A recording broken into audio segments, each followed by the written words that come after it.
Welcome to the Uncomplicated Perimenopause Podcast. I'm Kate Grosvenor, your friendly perimenopause expert and life coach. And I'm Gabriella, Kate's daughter, representing all the women who are nowhere near perimenopause but want to understand it better.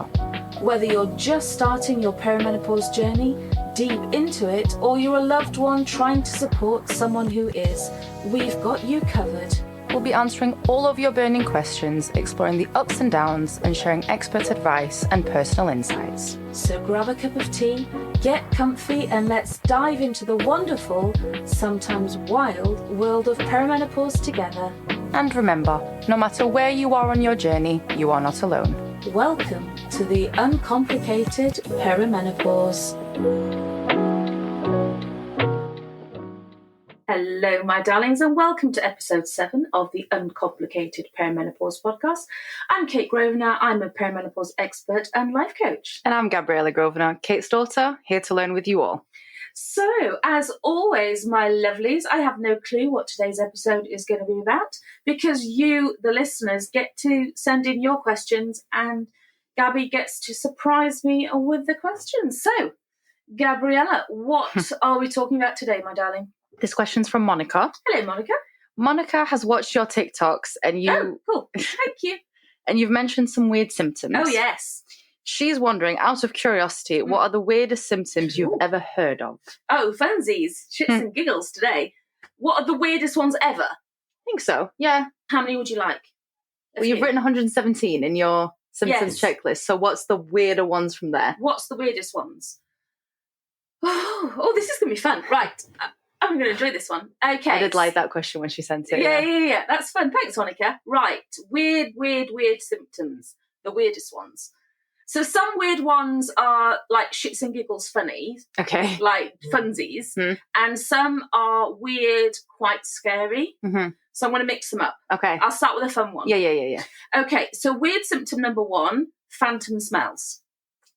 What's phantom smells? Here to explain it. Phantom smells are when I'm the only one that can smell things in the house.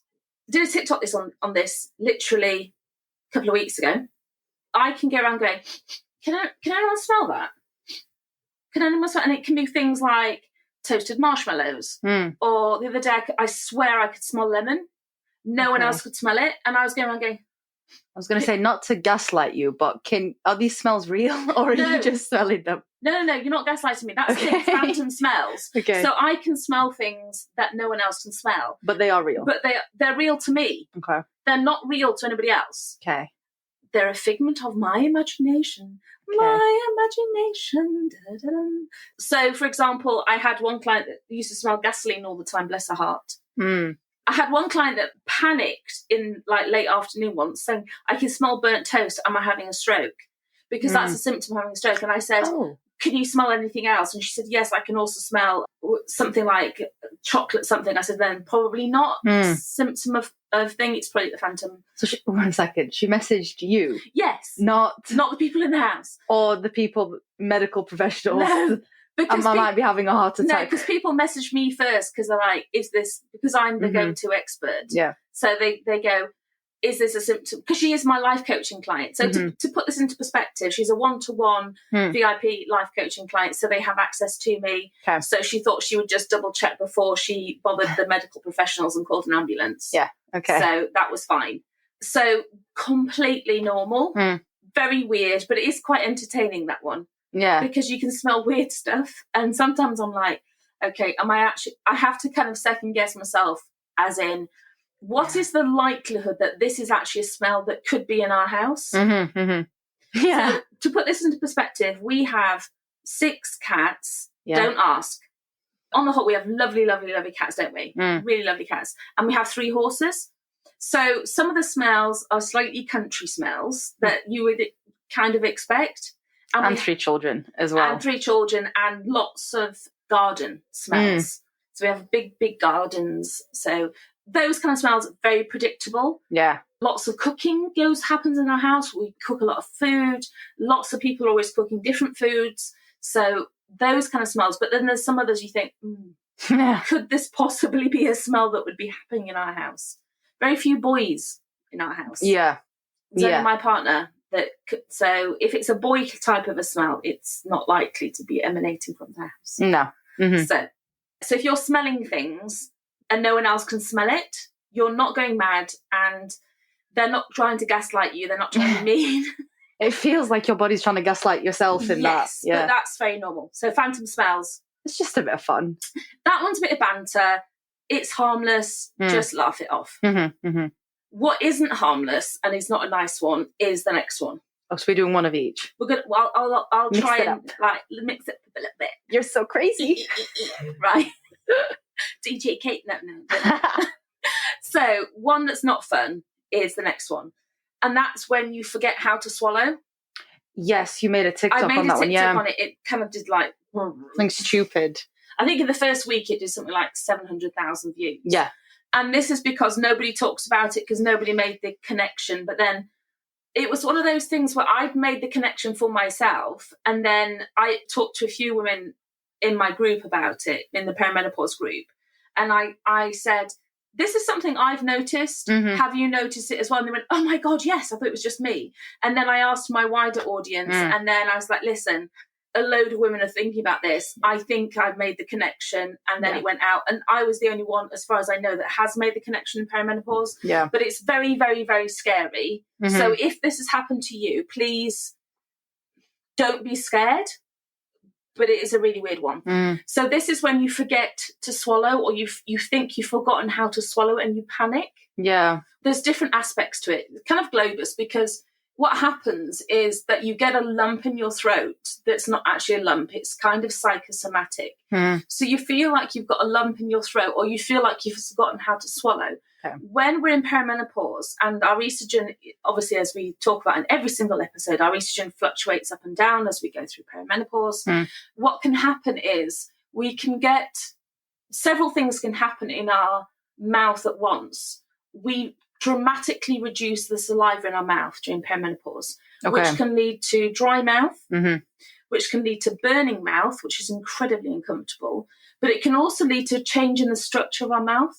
Okay. Musicians call this our embouchure, but for everybody else, it's just like the muscle structure of your mouth. You can also have orthodontic kind of problems. So your jaw can move around. You can get bleeding gums. You can get teeth ache. You can get jaw ache. All those kind of things can happen in perimenopause as well.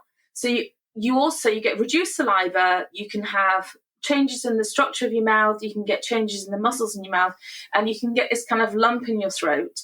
Plus, you can kind of get swollen type of glands. And all of these kind of mix together. And what happens is you can just suddenly kind of sit up and forget how to swallow your own saliva.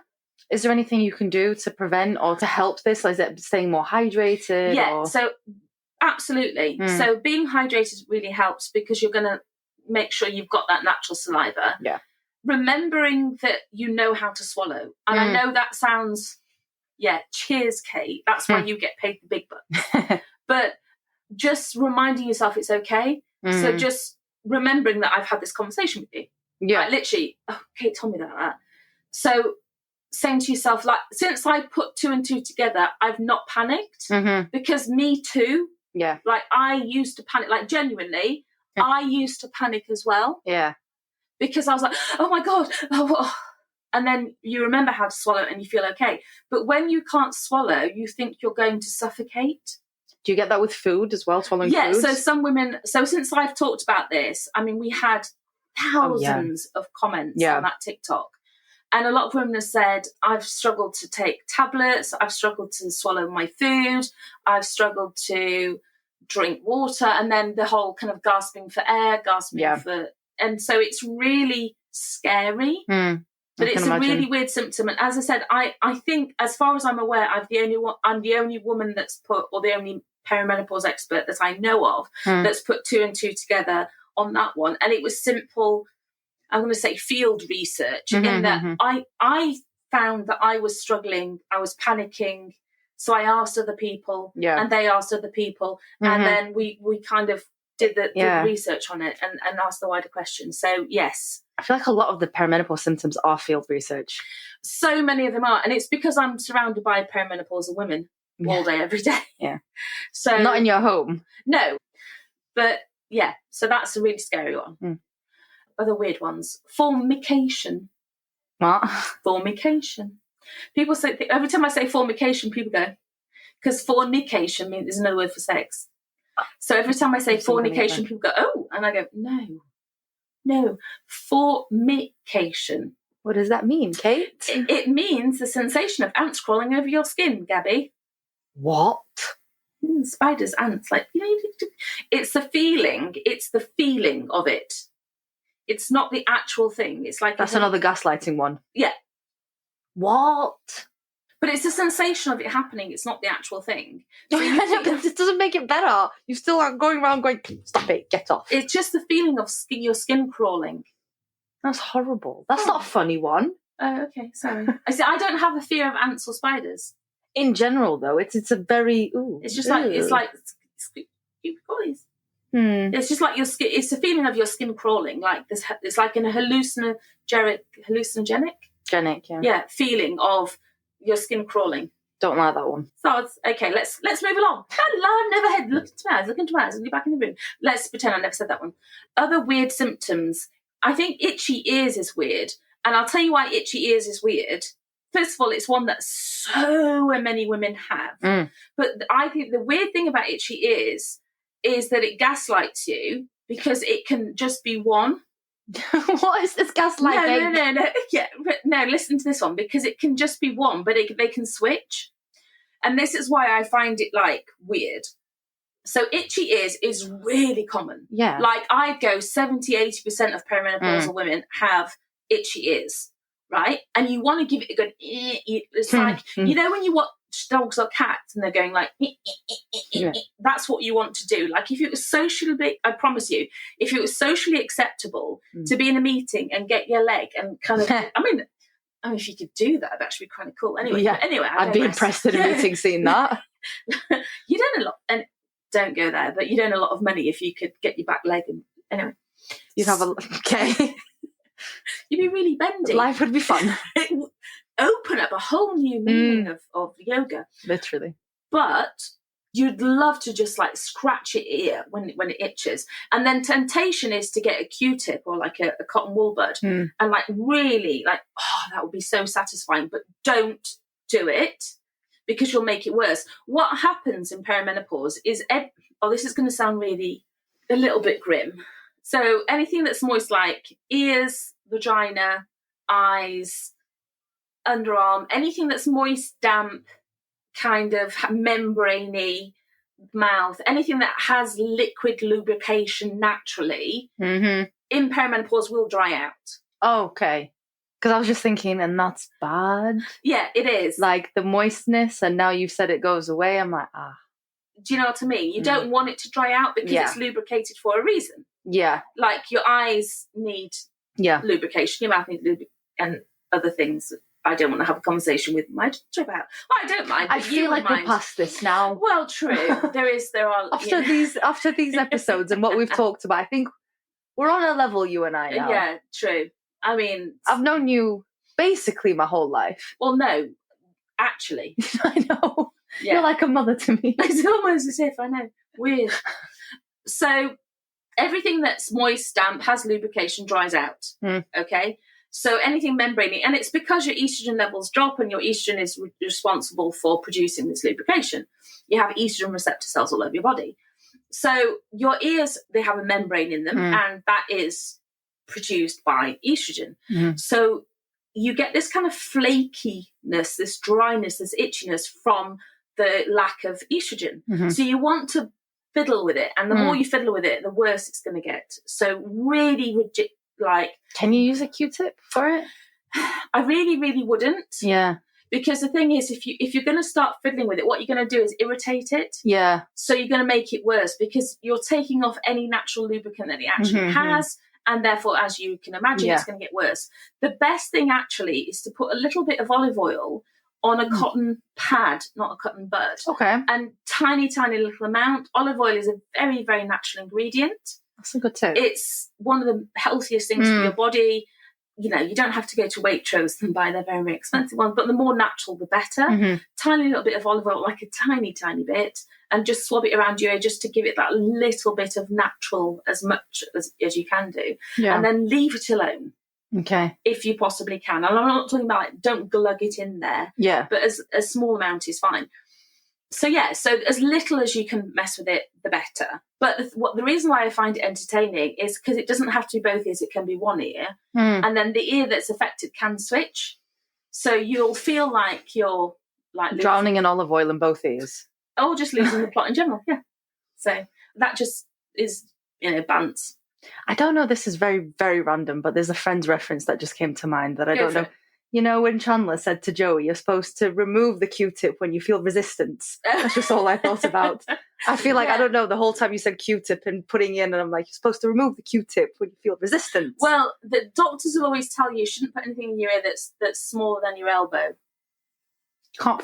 Sorry, you can't put what? That's smaller than your elbow. That's what doctors will always say to you, because exactly, you can't put your elbow in your ear because they don't want you to put anything in your ears, because people have actually perforated their eardrums with Q-tips. And you don't want to do that. Just remove it when you feel resistance. Other weird and wonderful symptoms. I think the boob thing as well is a bit weird.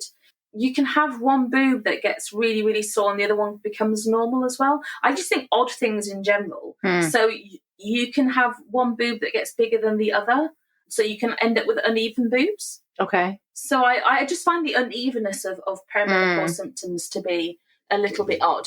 By the way, while we're talking about this, just a reminder, if you want your copy of the perimenopause symptoms, feel free. It's always in the notes of here, so you can absolutely feel free to download your copy of it. Is fine.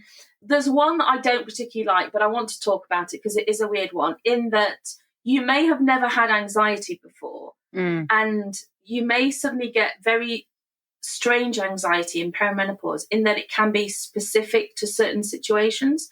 So, for example, I never had issues driving at night. And when I got to perimenopause, I suddenly started going, I don't want to drive at night. Okay. Do you know, like, just, no, I don't, it makes me really uncomfortable. Okay. Other women that I know, they, for example, would be in social situations, they would be absolutely fine before perimenopause, and suddenly they feel like their confidence is stripped going into perimenopause, so they wouldn't want to go to certain social situations, big crowds of the people that they didn't know. I've seen that with like weddings and parties, people are starting to avoid a little bit. Yeah, so they might just be like, nope. Right. Another weird one, we can't have a weird symptoms, I think, without talking about brain fog. Yeah. So I do this on a regular basis, and you all try and finish sentences for me. You all do it. Scott included, you all included. I'll be trying to finish a sentence and I've lost the word, and you all try and guess the word for me.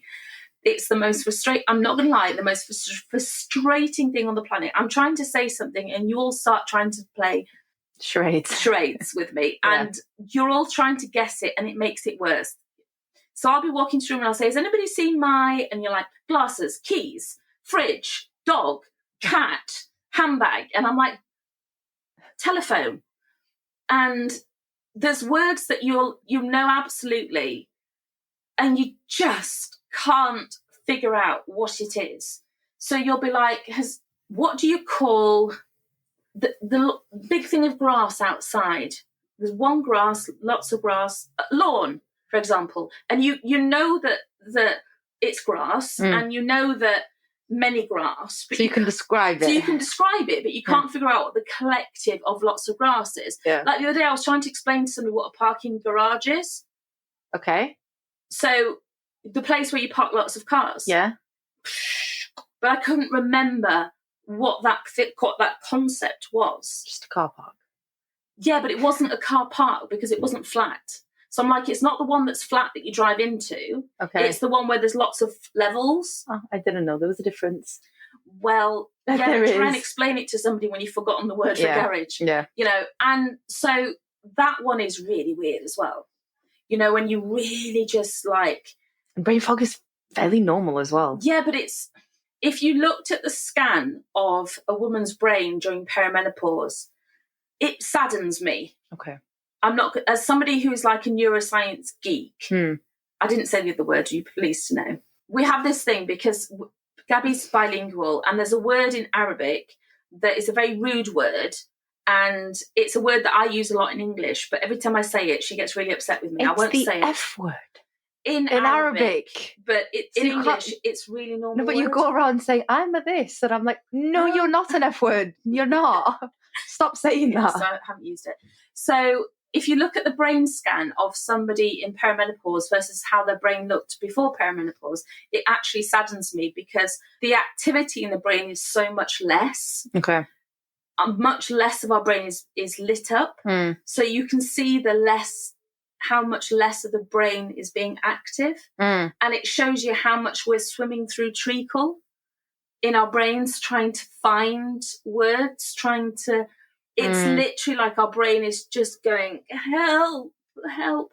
And it's so frustrating. Yeah, of course. There are things that we can do. There are supplements we can use. There are things that we can train our brains. We have to stay active. Don't give in is the solution. Don't surrender. Don't back away from trying to use your brain, trying to learn new things. It's just really hard work and massively frustrating. But I wonder if Alzheimer's then is more common in women.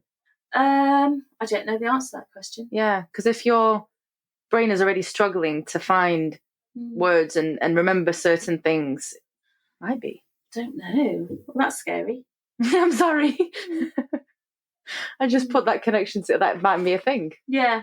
Another weird thing in perimenopause, actually now it's going to sound like doom and gloom, is the crying spells. So you can have women that weren't particularly emotional before perimenopause, that in perimenopause will just suddenly burst into tears. And it's just because their emotions just go whoosh. And it's that hormone fluctuation plus lack of sleep, plus the hormonal roller coaster, and then might be the anxiety on top. And if you've still got periods as well. Yeah, and all those kind of out-of-body kind of alien experience. Yeah. And just the overwhelm and all of those things mixed together, maybe feeling a little bit dead inside. I've got a weird question for you then. Please. You've had babies. I've had 3. Me being one of them. You being the eldest of the 3, yes. When you're pregnant, your hormones, I mean, I've never been, but I can imagine. So you're in the perimenopause and you've been pregnant. Which is worse hormonally? Or which do you feel more emotional with and stuff? Ooh.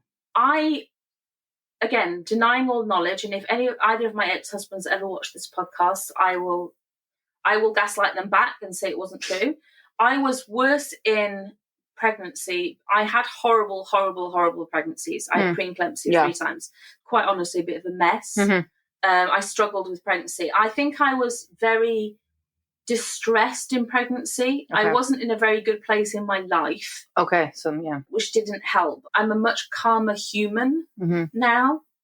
So I don't think that helped. Yeah, yeah. If you think about where I was in my life at that point, which you know about. So I wasn't in a very good place in my life. I was dealing with all my mum and her, her alcohol problems and all those things, plus where I was in my life.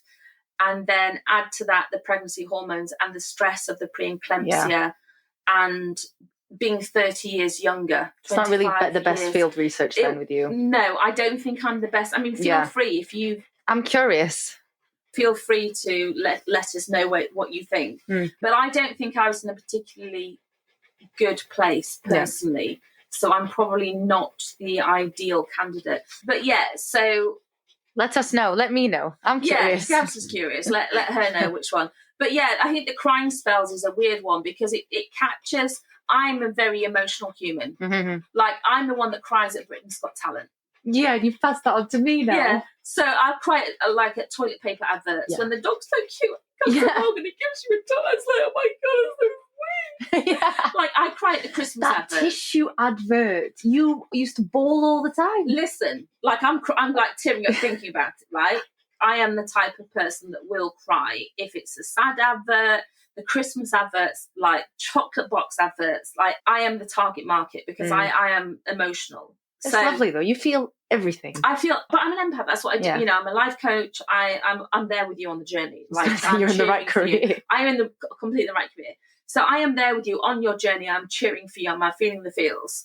So perimenopause is just an extension of that for me. So I'm not the target audience. But for women that are not perhaps being that much in touch with their emotions, or just not an emotion, you know, everyone's different, right? Not that emotional. Perimenopause can literally hit them like a tidal wave, because suddenly they become these emotional creatures, and it feels very alien to them. So I think sudden crying spells can be a bit of a weird one. Yeah, that was a good one actually to end with. Yeah. So, my darlings, I hope that helps. Thank you very much for your question. And as always, if you'd like to ask us any questions, feel free to check out the WhatsApp a question, or you can go to our perimenopause group on Facebook, which is Perimenopause with Kate Grosvenor. Every week there is a thread where you can ask your questions, and every week Gabriella will choose a question and then hide it from me and not tell me, no matter how much I bribe her with chocolate or salt and vinegar crisps. She will never, ever, ever tell me the question until we're live on air, because that's her finally getting revenge. Some people just can't be bought. Yeah, I will find the answer though at some point. But until that time, you can surprise me with your questions. All right, my darlings, have a beautiful week, and we will talk to you next week. Take care for now. Bye.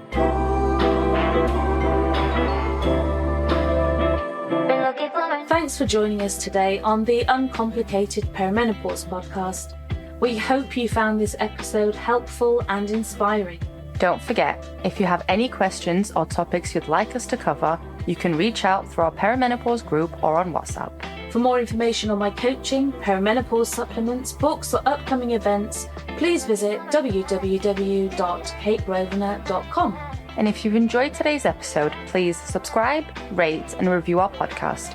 It really helps us reach more listeners just like you. Until next time, remember, perimenopause doesn't have to be complicated. We're here to help you every step of the way. Stay uncomplicated.